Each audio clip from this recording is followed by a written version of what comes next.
నమస్కారం ఈటీవీ 360కి స్వాగతం ముందుగా ప్రధాన అంశాలు పంచాయతీ ఎన్నికల కార్యాచరణ పూర్తికి కసరత్తు బీసీ కమిషన్ నివేదిక ఆధారంగానే సర్కారు ముందుకు ధరణి సమస్యల పరిష్కారానికి లోతైన అధ్యయనం ఓ మండలంలో పైలట్ ప్రాజెక్టుగా అమలు చేయాలన్న సీఎం ఆగస్టు 2లోగా కాళేశ్వరం పంపులు ఆన్ చేయాలి లేదంటే రైతులతో కలిసి తామే ప్రారంభిస్తామన్న కేటీఆర్ మేడిగడ్డలో నీరు నిల్వ చేసే దిగువ బ్యారేజీలకు ముప్పు కుట్రతోనే మోటార్లు నడిపించమంటున్నారని ఉత్తమ్ విమర్శ కార్గిల్ అమరులకు దేశవ్యాప్తంగా నివాళులు యావత్ భారతావని రుణపడి ఉందన్న ప్రధాని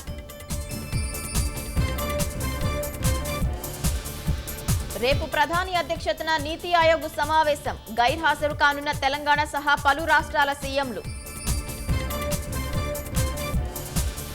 భారీ లాభాలతో ముగిసిన దేశీయ స్టాక్ మార్కెట్లు 1293 పాయింట్లు లాభపడిన సెన్సెక్స్